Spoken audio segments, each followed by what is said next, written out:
আজকে তোমাদের সাথে শেয়ার করব আলু পুরির রেসিপি, যেটাকে কিনা তোমরা আলুর কচুরিও নাম দিতে পারো। এটা আমার মায়ের একেবারেই নিজস্ব একটা রেসিপি।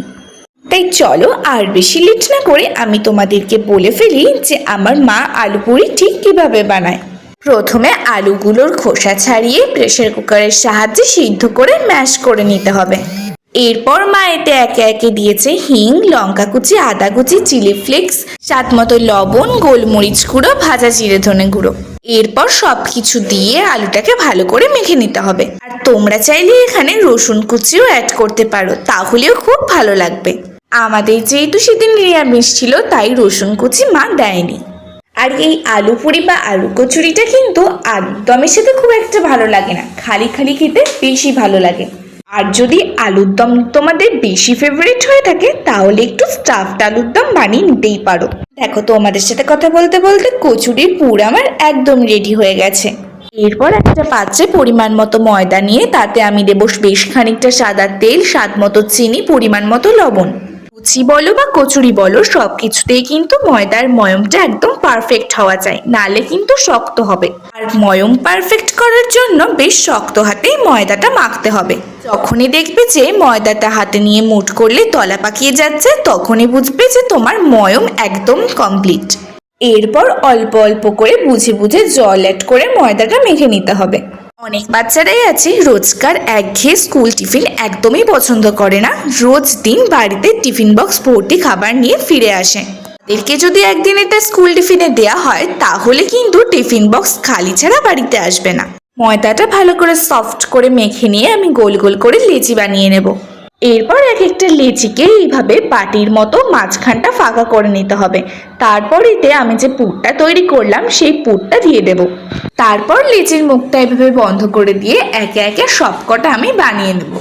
একটা কথা কিন্তু মাথায় রাখতে হবে যে কোনো কিছুই কিন্তু অতিরিক্ত ভালো নয়। লেচিগুলোতে পুর ভরার সময় এটা মনে রাখবে যে পুর যদি বেশি হয়ে যায় ভাজতে গেলে কিন্তু ফেটে যেতে পারে। তাই সব কিছুরই একটা পারফেক্ট পরিমাণ আছে।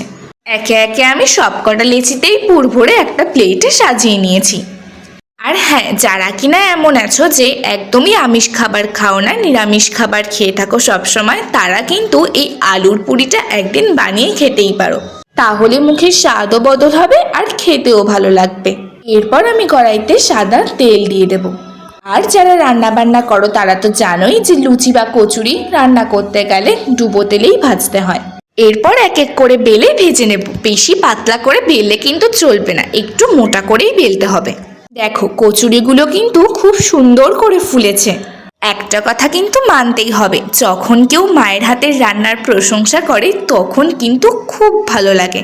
আর আমাদের বাড়ির ক্ষেত্রে মায়ের ননদ ভাগ্নি থেকে শুরু করে সবাই কিন্তু মার হাতের রান্না খেতে খুব ভালোবাসে। যতই আমরা রেস্টুরেন্টে খাওয়া দাওয়া করি না কেন, প্রত্যেকের কাছেই কিন্তু প্রত্যেকের মায়ের রান্নাই বেস্ট।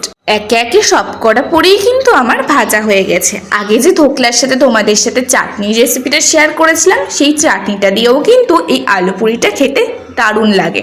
তোমরা চাইলে শসা, পেঁয়াজ, টমেটোও একটু স্যালাড হিসেবে কেটে নিতে পারো। আমাদের বাড়িতে যেহেতু সেদিন শসা ছিল না আর নিরামিষও ছিল, তাই আমরা স্যালাডটা কাটি। আলু পুরিটা খেতে কিন্তু খুব টেস্টি অ্যান্ড সফট হয়েছিল। তাহলে আজকে মায়ের হাতের নতুনত্ব আলু পুরির রেসিপিটা তোমাদের কেমন লাগলো আমাকে কমেন্ট করে অবশ্যই জানিও। ভালো লাগলে like, comment, share and follow করে পাশে থেকো। আর যারা ইউটিউব থেকে দেখলে তারা একটা সাবস্ক্রাইব করে দিও। সবাইকে টাটা।